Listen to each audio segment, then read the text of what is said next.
এবার আমরা স্বয়ম্ভুব মনুর দুই পুত্রের কথা আলোচনা করব। স্বয়ম্ভুব মনুর বড় পুত্রের নাম ছিল প্রিয়ব্রত আর ছোট পুত্রের নাম ছিল উত্থানপাদ। আর বড় পুত্র দেবর্ষি নারদের কাছ থেকে দীক্ষা নিয়েছেন। দেবর্ষি নারদের কাছে দীক্ষা নিয়ে তিনি বাল্যকাল হইতেই হরিভজন লেগে গেছেন। পর্বতের গুফার মধ্যে ঢুকে তিনি হরিভজন করছেন। তিনি বাড়িতে আসবেন না, সংসার করবেন না, যার কারণে স্বয়ম্ভুব মনু তিনি ছোট পুত্রকে রাজা বানালেন। ছোট পুত্র উত্থানপাদে রাজা হওয়ার পরে তিনি বিবাহ করলেন। তো তিনি প্রথম স্ত্রীর নাম ছিল সুনীতি, স্ত্রীর নাম সুনীতি। যখন 5 মাসের গর্ভবতী হয়েছেন তখন তিনি দিগ্বিজয় করতে গিয়েছেন। সেখানে এক রাজকন্যাকে পেয়ে তিনি বিবাহ নিয়ে আসলেন, বিয়ে করবেন বাড়িতে এনে। কারণ তখন নিয়ম ছিল বড় রানীর আদেশ নিয়ে ছোট রানীকে বিয়ে করতে হয়, এটা নিয়ম। এই জন্য ওই মেয়েটাকে নিয়ে এসেছেন। যখন শুনতে পেলেন যে রাজা দিগ্বিজয় করে এসেছেন, রাজাকে আরতি করার জন্য তিনি গিয়েছেন। ওই মেয়ের নাম ছিল সুরুচি। সুরুচি তখন উত্থানপাদ রাজাকে বলছে, মহারাজ যে আরতি করতেছে উনি কে? বলে, আমার বিবাহিত স্ত্রী, আমার প্রথম স্ত্রী সুনীতি। আপনি বিবাহিত? বলে, হ্যাঁ, আমার স্ত্রী গর্ভবতী 5 মাস।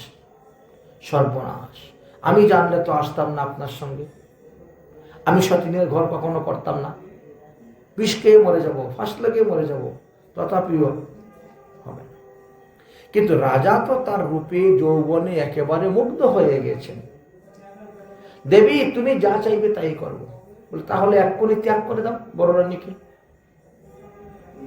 তবেই তুমি আমাকে পাইবে। ত্যাগ করে দিলেন। এই জায়গা থেকে আমরা কি শিখলাম? যে ব্যক্তি রুচিকে ভালোবাসে সে নীতিকে ত্যাগ করে দেয়। এটি শিক্ষার বিষয়। হ্যাঁ, যে ব্যক্তি রুচিকে ভালোবাসে সে নীতিকে ত্যাগ করে দেয়। তাই তিনি রুচিকে ভালোবেসেছেন বলে নীতিকে ত্যাগ করে দিয়েছে। নীতি ত্যাগ করা উচিত না, নীতি ত্যাগ করা কখনো উচিত নয়, কিন্তু ত্যাগ করে দিয়েছে। না হলে তো রুচিকে পাবেন না তিনি। হ্যাঁ, লোভে পড়ে। দেখতে দেখতে বেশ কিছুদিন গত হয়ে গেছে। আবার সুনীতির থেকে একটি পুত্র সন্তান জন্ম নিলেন, নাম রাখলেন ধ্রুব। সুরুচি গর্ভবতী হইলেন এবং তিনি একটি সন্তান জন্ম দিলেন, নাম হলো উত্তম।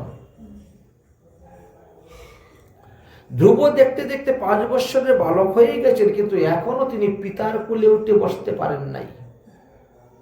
রাজগদ্দিতে বসবেন তো দূরের কথা, পিতার কোলে উঠতেও পারেন নাই। পিতার যে আদর, সেই পিতার আদরও তিনি পান নাই।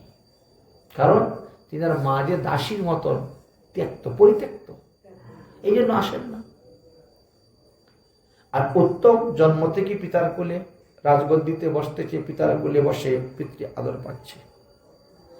একদিন রাজা উত্থানপাদ আর সুরুচি আর উত্তম 3 জন বনে যাচ্ছেন ভ্রমণ করতে, বন ভ্রমণে। ধ্রুব তখন দৌড়ে এসেছে, বাবা বাবা বাবা বলে ওই সুযোগে দৌড়ে এসেছে কোলে উঠার জন্য। সুরুচি তখন বাধা দিচ্ছে, খবরদার, তুই রাজার কোলে উঠবি না। ধ্রুব বলছে, কেন? আমি কি রাজার ছেলে নই? আরে রাজার ছেলে হলে কি হলো, তোমার মাকে তো রাজা ত্যাগ করে দিয়েছেন। তোমার মা তো এখন দাসী হইতে আরো নিকৃষ্ট। তার ঘরে তুমি জন্ম নিয়েছো, রাজার কোলে উঠবে কেমন করে? রাজার কোলে বসতে গেলে আমার পেটে এসে জন্ম নিতে হবে। তোমার পেটে কেমন করে জন্ম নিব? হরিভজন। বনে গিয়ে হরিভজন করে এই দেহ ত্যাগ করে হরির কাছ থেকে বর নিয়ে এবার আমার পেটে এসে জন্ম নিবে, তবে তুই রাজগদ্দিতে বসতে পারবি, রাজা হতে পারবি। আরো অনেক অনেক কথা বলেছেন। যে সমস্ত কথা শুনে ধ্রুব কাঁদতে কাঁদতে কাঁদতে কাঁদতে তার মার কাছে গিয়েছিল। তার মা বললেন, বাবা, হয়তো পূর্বজন্মে তুমি এইভাবে তাকে বলেছিলে, এই জন্মে সেও তোমার সঙ্গে শত্রুতা করে এইভাবে বলতেছে। তবে তোমার বিমাতা যাই বলুক না কেন, একটা কথা কিন্তু ভালো বলেছে, যে বনে গিয়ে হরিভজন করার জন্য। আসলে কি জানো পুত্র, হরি তো তোমার আসল পিতা, উত্তানপদ রাজা তো তোমার নকল পিতা। জগতের পিতা হরি জেনা ভজে বাপ, পিতৃদ্রোহী পাতকীর জন্মে জন্মে তাপ। যাও পুত্র, হরি ভজন করো, হরির কুলে যদি বসতে পারো, এর থেকে শান্তি আর কিচ্ছু না। আমার আশীর্বাদ তোমার উপরে আছে। তুমি যাওয়ার আগে একবার বিমাতাকে প্রণাম করে যাও। 5 বৎসরের ছেলে ধ্রুবকে সুনীতি তপস্যার জন্য অনুমতি দিয়ে দিলেন। ধন্য ধ্রুবের মা সুনীতি, যে নিজের পুত্রকে হরিভজনের জন্য পাঠিয়েছিলেন। যাই হোক, তিনি গেলেন, গিয়ে বিমাতাকে প্রণাম করলেন। বিমাতাকে প্রণাম করে তিনি হরিভজনে চলে গেলেন। তো রাজ্যলক্ষ্মী বড় চিন্তায় পড়ে গেছেন। রাজ্যলক্ষ্মী দেখলেন যে আমার ধ্রুব চলে যাচ্ছে, মনটা খারাপ হয়ে গেল। তাই রাজ্যলক্ষ্মী সোজা বৈকুণ্ঠে চলে গেছেন। বৈকুণ্ঠে গিয়ে নারায়ণকে বলছেন যে আমার পুত্র ধ্রুব বনে যাচ্ছে তোমার ভজন করার জন্য, তুমি তাকে কৃপা করো, তুমি তাকে রক্ষা করো বাঘ ভাল্লুক আদি হিংস্র প্রাণীর থেকে, সে যেন তাড়াতাড়ি তোমার ভজন করে সিদ্ধি লাভ করে ফিরে আসতে পারে। লক্ষ্মী দেবীর কথা শুনে তখন নারায়ণ কি করলেন, দেবর্ষী নারদকে পাঠাইলেন। হে দেবর্ষী নারদ, তুমি যাও, তুমি গিয়ে ধ্রুবকে দীক্ষা দাও।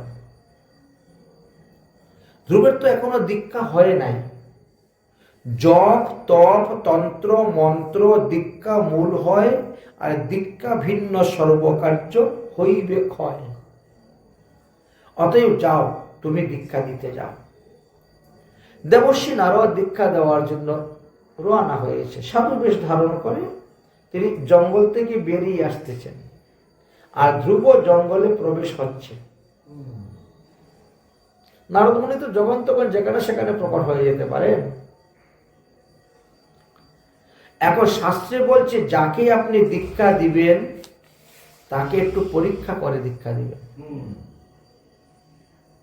সে কি দেহশুদ্ধর জন্য দীক্ষা নিতে আসছে, না হরিভজন করার জন্য দীক্ষা নিতে আসছে, এটা পরীক্ষা করতে হয়। দেহশুদ্ধের জন্য যারা দীক্ষা নিতে আসে, এই দীক্ষার কোনো লাভ নেই, দাম নেই। আপনি এখন তাকে দেহশুদ্ধ করে দিবেন, সে কালকে দেহ আবার অপবিত্র অসুচ করে দেয়। যারা হরিভজনের জন্য দীক্ষা নিতে আসে তাদের জন্য লাভ। এই জন্য নারদ মুনি একটু পরীক্ষা করলেন।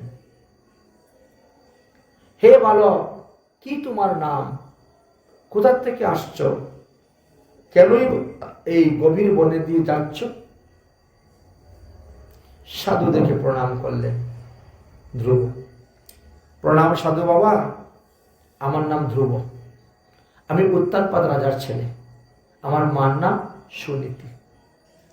আমার বিমাতা সুরুচির বাক্যবাণে আমি জর্জরিত হয়ে আমি যাচ্ছি হরিভজন করার জন্য। নারদ মুনি বলছেন, হরিভজন করা কি চারটিখানি কথা? হ্যাঁ, মুনি ঋষিগণ হাজার হাজার বছর তপস্যা করে হরিকে লাভ করতে পারে না, আর তুমি যাচ্ছ হরিভজন করতে। এটা কি তোমার হরিভজনের বয়স? 5 বৎসরের বালক, এখন তোমার খেলাধুলার বয়স। যাও, বাড়িতে যাও, খেলাধুলা করো। না না, আমি বাড়ি যাব না। আমার বিমাতা আমাকে যে সমস্ত কটুবাক্য বলেছে, আমি বিমাতার সঙ্গে থাকবো ওখানে, আমি বাড়ি যাব না। আমি বনে এসেছি হরিভজন করার জন্য। আমার মা বলেছেন হরি আমার আসল পিতা, অতএব আসল পিতার করতে বসতে পারলে তোর জীবন ধন্য, তাই আমি হরিভজন করব। নারদ মুনি বলছেন, আরে বিমাতা একবার রাগ করে তোমাকে বলেছে, গালি দিয়েছে, আবার আদর করে কোলে তুলে নিবে, তাই বলে এত রাগ করে আসলে হয়? কিন্তু ক্ষত্রিয় তো বলছে, আমি ক্ষত্রিয়, আমার শরীরের রক্তে ক্ষত্রিয়ের দোষ আছে, তো যেটা বলবে সেটাই প্রতিজ্ঞা। নারদ মুনি বলছেন, দেখো বাবা, তোমার ঘুম আসলে ঘুমাবে কোথায়? ক্ষুধা লাগলে খাবে কোথায়? কাপড় চোপড় গুলো ছিঁড়ে গেলে পরে পড়বে কোথায়? জঙ্গলে তো এসব কিছু পাওয়া যায় না। ধ্রুব বলছেন, কেন পর্বতের গুফা নাই? পর্বতের গুফার ভিতরে ঘুমাবো। বৃক্ষে কি ফল দেয় না? বৃক্ষের ফল খাবো। শ্মশানে কি কাপড় চোপড় পরে থাকে না? শ্মশানের কাপড় এনে পরবো। তথাপিও তিনি হরিভজন করবেন, কিছুতেই ছাড়বেন না, হরিভজন করবেন। নারদ মুনি তখন বললেন, হরিভজন তো করবেন, কিন্তু হরিভজন করতে গেলে তো বাবা আগে দীক্ষা নিতে হয়। তোমার কি দীক্ষা হয়েছে? বলছেন, না, আমার তো দীক্ষা হয় নাই। তাহলে দীক্ষা নিতে হবে, তাহলে আপনি দীক্ষা দিয়ে দেন। বললেন, ঠিক আছে, তাহলে বসো। দেবর্ষি নারদ ধ্রুবকে দীক্ষা দিয়েছেন 12 অক্ষর মন্ত্র। আমরা আগে আলোচনা করছিলাম না যে 6 অক্ষরের নিচে বিষ্ণু মন্ত্রে দীক্ষা হয় না, কৃষ্ণ মন্ত্র। 12 অক্ষর মন্ত্রে দীক্ষা দিয়েছিলেন। কি মন্ত্র? ওম নমো ভগবতে বাসুদেবায়। এই হলো 12 অক্ষর মন্ত্র। 12 অক্ষর মন্ত্রে দীক্ষা নিয়েছেন। নেওয়ার পরে জিজ্ঞাসা করেন, গুরুদেব, এখন আমার করণীয় কি? তখন তাকে শিখালেন কিভাবে ভজন করতে হবে, কিভাবে ভজন করতে হবে সেই শিক্ষা দিলেন। কারণ তুমি তো এখন বনের ভিখারি, এখন তো রাজার ছেলে নয় যে বাটি আনবো, ঘটি আনবো, শঙ্খ আনবো, ত্রিপদী আনবো, ঘন্টা আনবো, আচমন পাত্র আনবো, এগুলো কোনো কিছু নেই। এই জন্য মানসিকভাবে মনে মনে চিন্তন করতে হবে। আমি কলস নিয়ে যাচ্ছি, এই স্নান করলাম, এই জল ভরে নিয়ে আসলাম, চন্দন ঘষলাম, ফুল তুলে নিয়ে আসলাম, তুলসী পাতা তুলে নিয়ে আসলাম, মালা গেঁথলাম, ঠাকুরকে স্নান করালাম, শৃঙ্গার করাচ্ছি, রান্না করছি, ভোগ দিচ্ছি, সব মনে মনে মানসিক চিন্তন সেবা শেখালেন। তাহলে গুরুদেব, আমি বসে যাব এখানে ভজন করতে? গুরুদেব বলেন, এখানে বসে ভজন করে লাভ নেই। এখানে 10,000 বৎসর ভজন করলে তুমি যে ফল পাবে, বৃন্দাবনে গিয়ে এক রাত্রি ভজন করলে সেই ফল পাবে। এতটাই মাহাত্ম্য বৃন্দাবনের। অতএব তুমি শ্রীধাম বৃন্দাবনে চলে যাও, আর ওখানে গিয়ে তুমি বসে ভজন করো। এই তো বিধান দিলেন। আচ্ছা, এই যে আমরা বললাম ওম নমো ভগবতে বাসুদেবায় মন্ত্রেণ দেবস্য পর্যত দেবময়ী বোধম, এই মন্ত্র শুনলেও কিন্তু দীক্ষা হবে না। কেউ যদি মনে করে যে এই মন্ত্রটা আমি বলেছি, শুনেছি, তো দীক্ষা হয়ে গেছে, বলছেন না। কেন হলো না? বলছেন যে দীক্ষা মন্ত্র দিতে হয় পঞ্চ সংস্কারে। তো এখন তো কোনো সংস্কারই করানো হয় নাই, তো মন্ত্র শুনলে দীক্ষা হয় না। বর্তমান জগতে যেরকম ভাবে 200, 400, 500 লোক মাঠের মধ্যে বসিয়ে মাইকে বললো মন্ত্র হয়, দীক্ষা হয়ে গেল, চলে আসছে, এগুলো ভুল, ভাওতাবাজি। এগুলো বাস্তবে দীক্ষা নয়, সম্পূর্ণ ভুল। দীক্ষা মন্ত্র ভূমির পর্যন্ত শুনতে পাবে না, বৃক্ষ পর্যন্ত শুনতে পাবে না। গুরুদেব কানে কানে, মুখ দিয়ে কানে বলেছেন। দীক্ষা মন্ত্র ডাইন কানে হয়, দুই কানে হয় না তো, বাম কানে হয় না তো। এই দীক্ষা যখন দেওয়া হয় তখন বাম কান আঙ্গুল দিয়ে বন্ধ করে দেওয়া হয় এবং ডাইন কানে দীক্ষা মন্ত্র দেওয়া হয়। দীক্ষা মন্ত্রের আগে গুরুদেব তার সম্প্রদায় অনুসারে আপনাকে তিলক করিয়ে দিবেন। সম্প্রদায় অনুসারে তিলক করিয়ে দিবেন বলেছেন। আপনার শরীরের মধ্যে লিখবেন, এটাকে বলা হয় তাপ সংস্কার। পুণ্ডু সংস্কার, তাপ সংস্কার, নাম সংস্কার, যাগ সংস্কার আর মন্ত্র সংস্কার। এই 5টা সংস্কার করানোর পরে যখন কানের মধ্যে ফু দিবে তবে গিয়ে হলো দীক্ষা। আর না হলে দীক্ষা মন্ত্র শুনলেও দীক্ষা হয় না। এই হলো নিয়ম। ধ্রুবকে এই 5 সংস্কারের দ্বারা নারদমুনি দীক্ষা দিয়েছিলেন। দীক্ষা দিয়ে বললেন তুমি শ্রীধাম বৃন্দাবনে চলে যাও। কেন?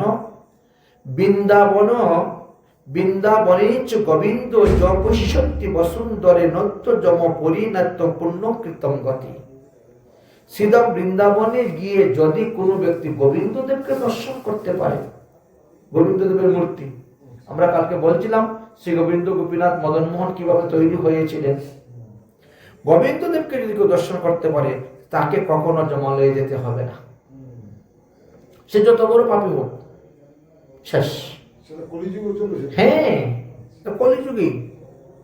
কলিযুগের কথা। গঙ্গা শত গুণম পুণ্যম তত্রম কেশু নিপতিতম তত্রাপি চ বিশেষ স্থানে কেশি তীর্থ সুন্দরে। 100 বার গঙ্গাতে স্নান করে আপনি যে পুণ্য ফল পাবেন, বৃন্দাবনের যমুনাতে একবার স্নান করলে সেই ফল পাবেন। দ্বাদশতানি তীর্থানি দেবানানি দুর্লভানি স্থানং দানং যথা হোমং সহস্র গুণাদ হবে। বৃন্দাবনের মধ্যে 12টি হলো মহাবন। এই 12টি মহাবনের মধ্যে আজকে আপনারা তালবন, কুদরবন, মধুবন দর্শন করেছেন। তালশ্রী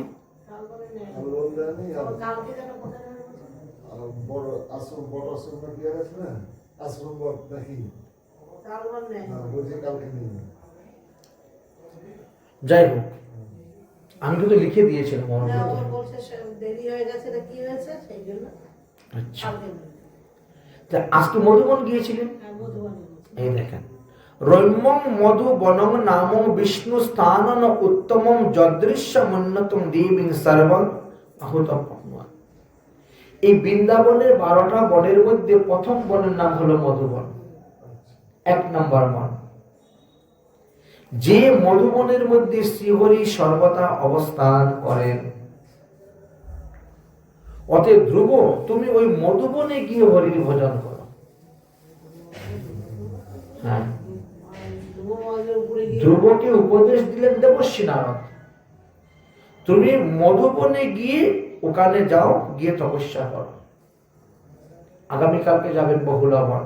এই দেখেন, বহুলা শ্রী হরির পত্নী যত্তম তিষ্ঠতি সর্বদা সাপয়ামি পদ্মাসনে দেব বহু পুণ্যং ফলানি।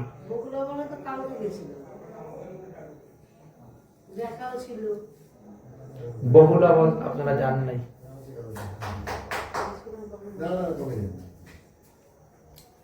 কোন বন কোন দিকে তো আমি জানি।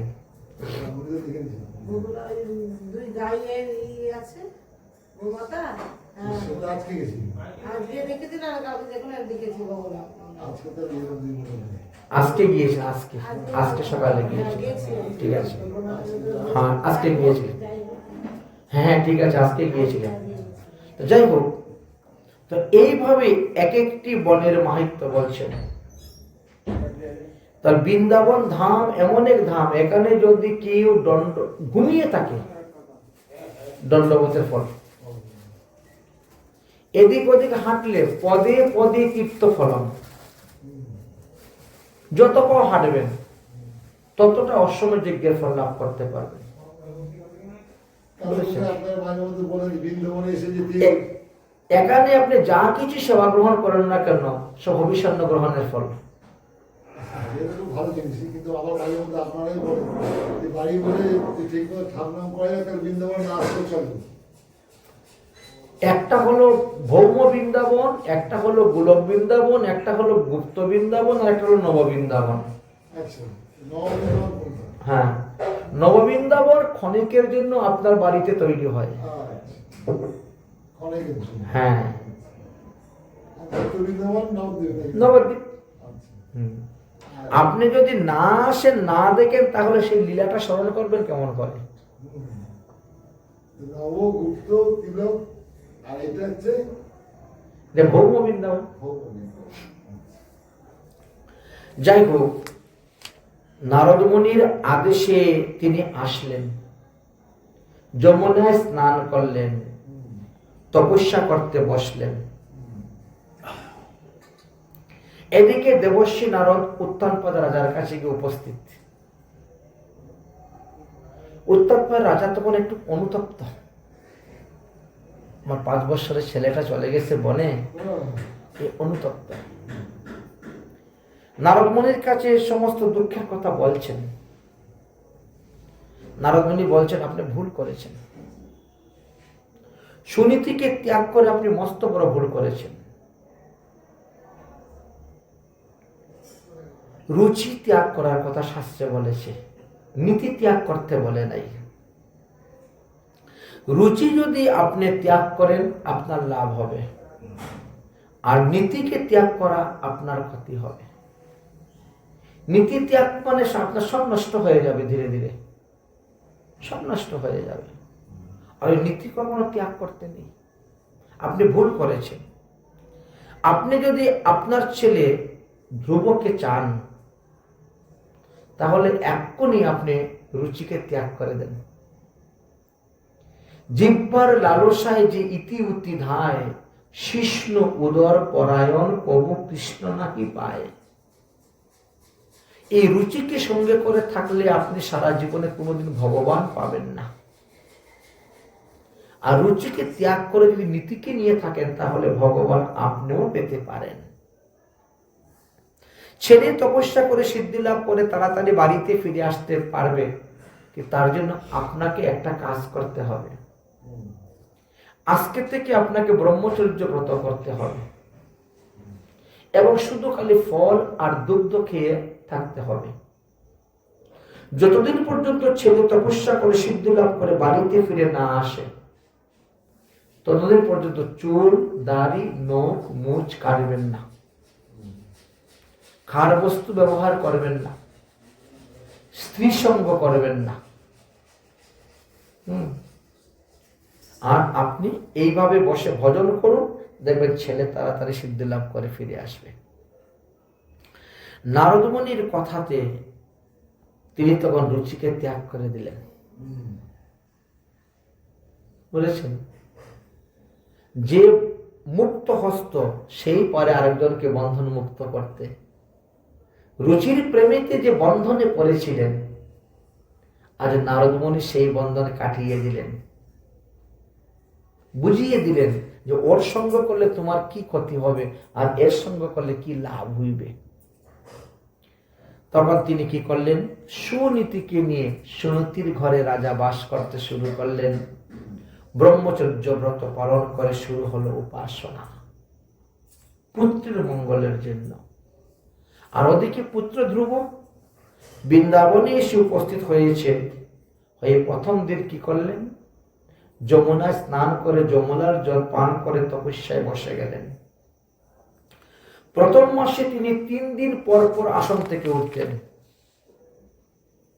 উঠে গাছ থেকে পেরে কতগুলা ফল খেতেন, কদবেল আদি ফল, আবার ভজনে বসে যেতেন।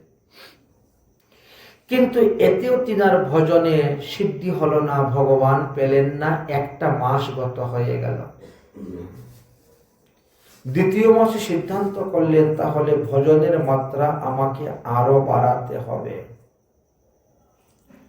এবার 6 দিন পর পর আসন থেকে ওঠেন, গাছ থেকে পেরে কোনো ফল খান না, গাছের নিচে যেগুলি পড়ে আছে সেইগুলা নিচ্ছেন, খাচ্ছেন।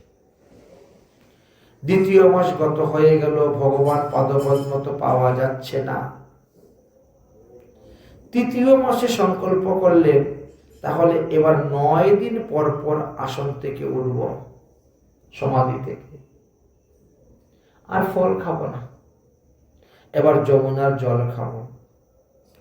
3য় মাস অতিবাহিত হয়ে গেল, ভগবান তো আসছেন না। 4র্থ মাসে তিনি আরেকটু আরম্ভ করলেন প্রাণায়াম। 12 দিন পর পর একবার শ্বাস নিতেন আর তাকে রেশম কুম্ভক করতেন। এতে হচ্ছে না, 5ম মাসে 15 দিন পর পর আরম্ভ করলেন, তাতেও হলো না। 6ষ্ঠ মাসে তখন তিনি আসন থেকে উঠে দাঁড়িয়ে গেলেন।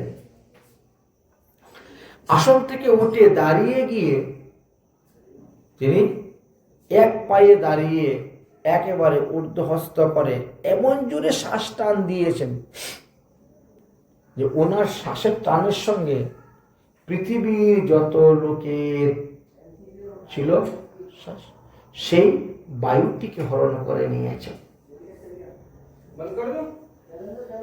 শ্বাস বায়ু হরণ করে নিয়েছেন।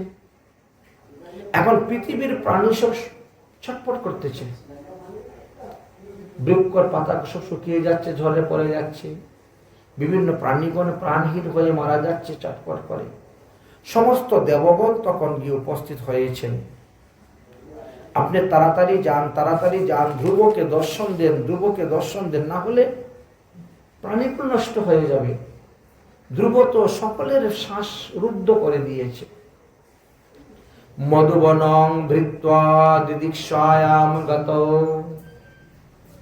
তখন ভগবান ধ্রুবকে দেখার জন্য মধুবনে আসলেন। দেখার জন্য এসেছে, দেখা দেওয়া হয়ে গেল। ধ্রুব ভগবানকে দেখতে পেয়ে ভগবানের আদেশ অনুসারে তিনি শ্বাস ত্যাগ করলেন। প্রমাণিত হলো কি, ভক্ত যদি ভক্তির দ্বারা বসে ভজন করে তাহলে ভগবান আসেন তাকে ধরতে, তাকে দেখতে।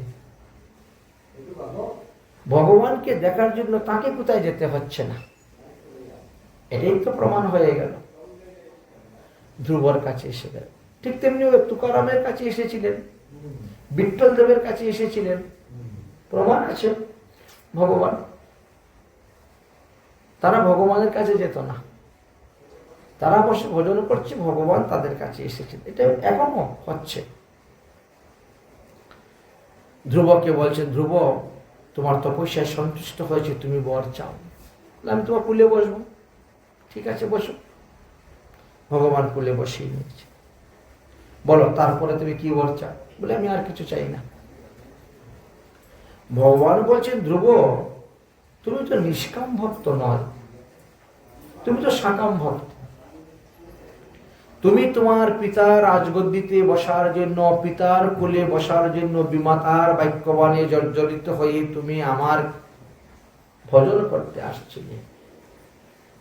আর এখন আমি বলছি তুমি বর চাও, তুমি বলছো না আমি কিছু চাই না বর, আমার কিছু বর লাগবে না। কেন? সাকাম থেকে নিষ্কাম হয়ে গেলে কেমন করে? বলে প্রভু জানতাম না তো আগে, তুমি যে এত সুন্দর, তোমার কুল যে এত শান্ত, এত স্নিগ্ধ, আমি তো জানতাম না। এখন জানতে পেরেছি। আমি তোমার কুলে বসে গেছি, আর আমার পিতার কুলে বসারও দরকার নাই, আর পিতার রাজগদ্দিতে বসারও দরকার নেই। আমি আসল পিতার কুলে বসে গেছি, আর নকল পিতা আমার দরকার নেই। বলে তুমি যে রাজগদ্দিতে বসবে আকাঙ্ক্ষা ছিল। বলে আর এখন আকাঙ্ক্ষা নেই। কেন আকাঙ্ক্ষা নেই? ধ্রুব তখন একটা মূল্যবান কথা বলছিলেন, প্রভু যদি কোনো ব্যক্তি কাজ কুড়াতে বেরোয়, এখন যখন প্লাস্টিকের বোতল কুড়াতে বেরোয় স্টেশনে দেখতে পাবেন, তো তখনকার দিনে কিন্তু কাঁচের বোতল ছিল, কাঁচ কুড়াতে বেরোতো। যদি কোনো ব্যক্তি কাঁচের বোতল কাঁচ কুড়াতে বেরোয়, কিন্তু কাঁচ কুড়াতে কুড়াতে একটা পরশমণি পেয়ে যায়, তাহলে কি ওই ব্যক্তি আর কাজ কুড়াবে? আর কাজ কুড়াবে না। পরশমণি পেয়ে গেলে কাজ কুড়ায় কি করবে? আর পরশমণি স্পর্শেতে লোহা সুবর্ণ হয়ে যায়, সে তো এমনি 20 টাকার মালিক হয়ে গেল, তার কাজ কুড়াতে কি করবে? ঠিক তেমনি ভাবে আমিও তো কাজ কুড়ানোর জন্য বেরিয়েছিলাম, কিন্তু কাজ কুড়াতে কুড়াতে আপনার মতন পরশমণি আমি পেয়ে গেছি, আর আমার কাছের দরকার নেই, অর্থাৎ আর পিতা রাজ্যের দরকার নেই। ভগবান বলছেন, ধ্রুব, আমি কারো সর্বস্ব নিয়ে কৃপা করি, আবার কাউকে বিশেষ সম্পত্তি দিয়ে কৃপা করি।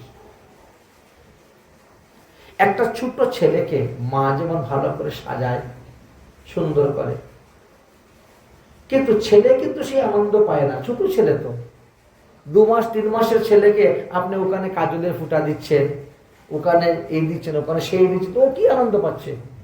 ও তো কিছুই বুঝে না, কিন্তু আনন্দ পায় কে? মা। ঠিক তেমনি ভাবে আমি তোমাকে সাজিয়ে আনন্দ অনুভব করব, আমি তোমাকে 1 মন্বন্তর কাল পরমায়ু দিচ্ছি।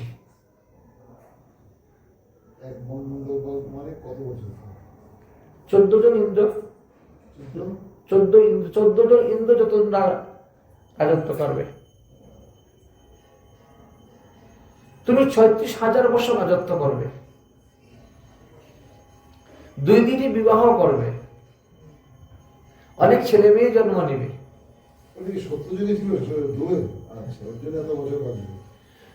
তুমি বাল্যকালে যেমন যমুনার তীরে বসে ভজন করে আমাকে পেয়েছ, বৃদ্ধকালে গঙ্গার তীরে বসে ভজন করে তুমি আমাকে পাবে। আমি তোমার জন্য এমন একটি জায়গা তৈরি করে রাখবো, যাকে চন্দ্র, সূর্য, নক্ষত্র, সপ্তর্ষিরা পরিক্রমা করবে।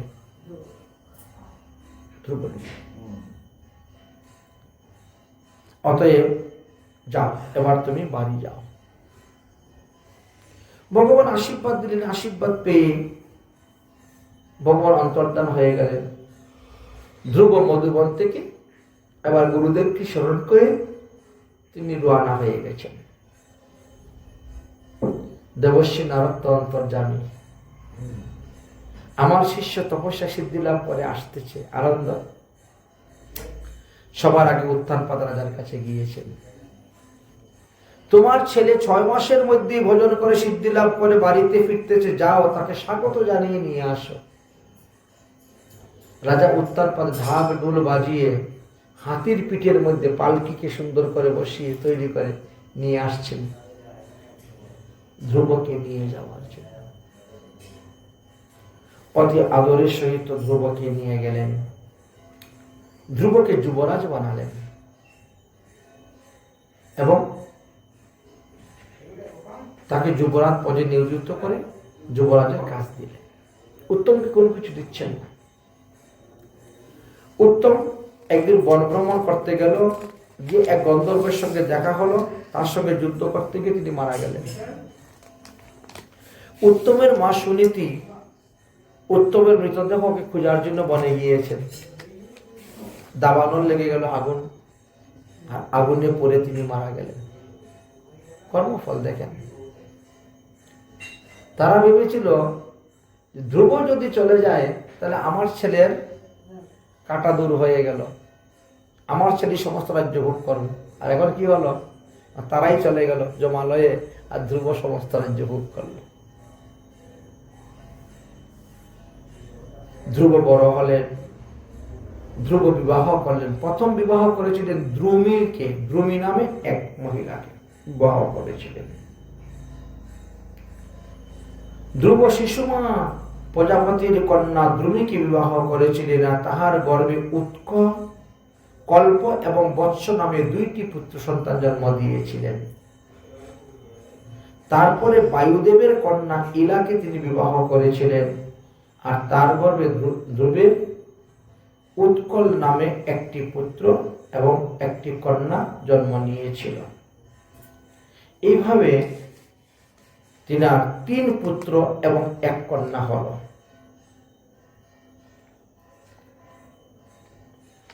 তিন পুত্র এবং 1 কন্যাকে নিয়ে তিনি রাজত্ব করতে আরম্ভ করলেন। এই সত্যযুগের মধ্যে শ্রেষ্ঠ মানুষ ছিলেন ধ্রুব। তিনার থেকে শ্রেষ্ঠ আর কেউ ছিল না। ধ্রুব বৃদ্ধ বয়সে পুত্রদের উপর রাজ্যভার দিলেন, আর রাজ্যভার দিয়ে তিনি হরিদ্বারের উপরে, হরিদ্বার আর ঋষিকেশ দুটার মাঝামাঝি স্থানেতে তিনি বসে গেলেন সন্ধ্যা তপস্যা করতে, ভজন করতে বৃদ্ধ বয়সে। কিন্তু ওখানে গঙ্গার যে শব্দ, জলের ওই শব্দের কারণে ভজনের মধ্যে মন বসছে না। এই জন্য তিনি ভাবলেন যে এখানে বসে ভজন না করে আর একটু উপরে যাব। তখনই গঙ্গাদেবী প্রকট হয়ে গেলেন। গঙ্গাদেবী প্রকট হয়ে বলছেন, ধ্রুব তুমি আমার এই কুল ত্যাগ করে যেও না। বলে, কি করো মা, তোমার এই শব্দে আমার ভজনে মন লাগতেছে না, এইগুলো চলে যাচ্ছি। গঙ্গাদেবী বলছেন, আমি কথা দিলাম তুমি যেখানে বসে ভজন করবে তার 1 কিলোমিটার আগে থেকে শব্দ বন্ধ করে দিব,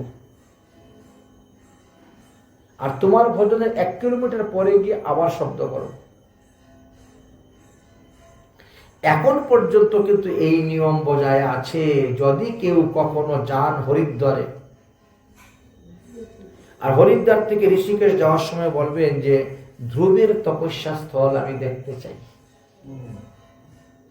গিয়ে দেখবেন ওখানে গঙ্গার কোনো শব্দ নেই, অন্যত্র সব জায়গায় শব্দ আছে, কোনো ওখানে শব্দ নেই। একেবারে স্থির ধীর শান্ত গতিতে গঙ্গা প্রবাহিত হয়ে যাচ্ছে। ধ্রুব ভজন করতে করতে করতে করতে বহু বৎসর গত হয়ে গেল। ধ্রুব ভজনে সিদ্ধি লাভ করলেন, সিদ্ধি লাভ করলেন।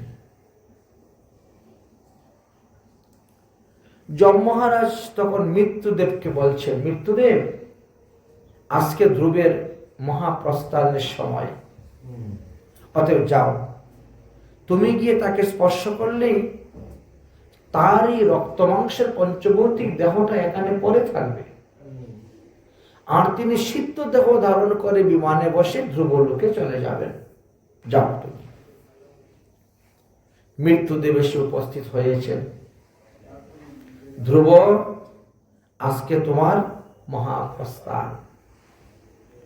ধ্রুব জিজ্ঞাসা করলেন, আপনি জানলেন কেমন করে আজকে আমার মহাপ্রস্থান? আমি মৃত্যুদেব, আমি তো জানি। আমি তোমাকে স্পর্শ করা মাত্রই তোমার এই পঞ্চভৌতিক দেহ এখানে পড়ে থাকবে, আর তুমি সূক্ষ্ম দেহে বিমানে আরোহণ করে তুমি চলে যাবে। ধ্রুব বলছে, খবরদার, আপনি আমাকে স্পর্শ করবেন না, কারণ এখন পর্যন্ত আমার নিত্যকর্ম বাকি আছে। আজকে তোমার মৃত্যু, চলে যাব, তো আজকে নিত্যকর্মটা একটু ভালো করেই করে নেই। আমি যতক্ষণ পর্যন্ত অনুমতি না দিব ততক্ষণ পর্যন্ত তুমি আমাকে স্পর্শ করতে পারবে না। এটা একমাত্র ধ্রুবের দ্বারাই সম্ভব হয়েছে, আপনার আমার দ্বারা সম্ভব নয়, আমরা পারবো না, বুঝেছ? এমনকি ভরত মহাশয় পর্যন্ত পারলেন না, যে দাদা আমি একটু হরির চিন্তা করি, হরিণের চিন্তা বাদ দিয়ে তারপরে নিয়ে যাবি, তাও হলো না। মৃত্যু বশকার তিনি হলেন না, মৃত্যুর বশে তিনি আসলেন না। তুমি বসে থাকো, আমি পুজো করি। পুজো করেই যাচ্ছেন, করেই যাচ্ছেন, করেই যাচ্ছেন। মৃত্যুদেব তো বসে আছে, বিমান এসে উপস্থিত দাঁড়িয়ে আছে, বিমান এসে দাঁড়িয়ে আছে, মৃত্যুদেব এসে দাঁড়িয়ে আছেন, কিন্তু ধ্রুব তার নিত্যকর্ম করেই যাচ্ছে, নিত্যকর্ম করে যাচ্ছে। ধ্রুব ধ্রুব, নন্দ সুনন্দ পার্শ্বদরা এসে ডাকতেছেন, বিষ্ণুর পার্শ্বদ নন্দ সুনন্দ এসে ডাকছেন, ধ্রুব তুমি বিমানে আসো, উঠো। মৃত্যুদেব তখন সামনে দাঁড়িয়েছে বিমানের। সশরীরে চলে যাবে নাকি? এতে হয় কেন, দেখে যেতে হবে। ধ্রুব তখন কি করছেন, যমের মাথার মধ্যে পা দিয়ে উঠে গেছেন বিমানে, শরীর রাখতে পারেনি তো। এতটাই ভোজন করেছেন যে এই শরীরটা অচিন্ময় হয়ে গেছিল ভোজন করতে করতে। বিমান ছুটছে, মৃত্যুদেব দৌড়ে গেছেন যমের কাছে। যম মহারাজ, আমি তো ধ্রুবের শরীরটাকে রাখতে পারলাম না, সে আমার মাথার মধ্যে পা দিয়ে বিমানে উঠে চলে যাচ্ছে ধ্রুব লোকে, আমি তাকে রাখতে পারলাম না, কি করা যায়? যম তখন দৌড়ছেন, এটা তো উচিত নয়, এটা তো নিয়ম নয়, এই সংবিধান ভাঙছে কেন? দাঁড়াও ধ্রুব, দাঁড়াও, দাঁড়াও ধ্রুব, দাঁড়াও, দাঁড়াও ধ্রুব, দাঁড়াও, এটা তোমার উচিত নয়, এটা করাও ঠিক নয়। দাঁড়াচ্ছে না। বিমান এত বেগে যাচ্ছে, যম মহারাজ দৌড়তে দৌড়তে গিয়ে একবার ধ্রুবলোকের দরজার সামনে দাঁড়িয়ে গেছেন। বিমান ধ্রুবলোকে ঢুকতে দিবেন না, দাঁড়িয়ে গেছে, তোমার এই দেহটা রেখে যেতে হবে। তখন ধ্রুব কি করলেন, যমের মাথার মধ্যে পা দিয়ে নেমে গেছেন ধ্রুবলোকে। উঠার সময় মৃত্যুর মাথায় পা দিয়ে উঠেছিলেন, আর নামার সময় যমের মাথায় পা দিয়ে তিনি নেমে গিয়েছিলেন। এই ধ্রুবলোকে কারা যেতে পারে?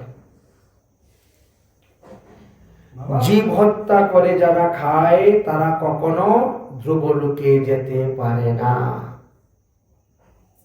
যাহারা সর্বদা প্রাণীর প্রতি দয়া করেন তাহারাই ধ্রুবলোকে যেতে পারেন। শ্রীমদ্ ভাগবত মহাপুরাণের ৪র্থ স্কন্ধের ১২শ অধ্যায়ের ৩৬ নম্বর শ্লোকেতে দিয়ে গেছেন। জীব হত্যা করে, প্রাণী হিংসা করে যারা খায় তারা কখনো ধ্রুবলোকে যেতে পারে না। অর্থাৎ ধ্রুবলোকে যেতে গেলে সাত্ত্বিক আহার, সদাচার পালন করতে হবে। ভগবত ভক্ত ধ্রুবের চরিত্র কথা শুনলে কি লাভ হয়? বলে কৃষ্ণ ভক্তি লাভ হয়। বলেছেন কৃষ্ণ ভক্তি লাভ হয়। ধ্রুব চলে গেলেন ধ্রুবলোকে। এইভাবে আমরা ধ্রুবের চরিত্র থেকে শিখতে পেলাম, যদি সদ্গুরুদেবের চরণ আশ্রয় করে আমরা হরিভজন করতে পারি, তাহলে এই জন্মে এক জন্মে আমরা ভগবান পদপদ্ম লাভ করতে পারব। হরিভজন করতে করতে আমাদের এই পঞ্চভৌতিক দেহটাও চিন্ময় দেহ হয়ে যাবে। অনেক অনেক মহাত্মা আছেন যাদের মারা যাওয়ার পরে তাদের শরীরে খুঁজে পাওয়া যায় না, শরীর পর্যন্ত অন্তর এতই সূক্ষ্ম হয়ে গেছিল, এত চিন্ময় হয়ে গেছিল। এই জন্য ভজনের মাহাত্ম্য কথা এখানে বর্ণনা করলেন।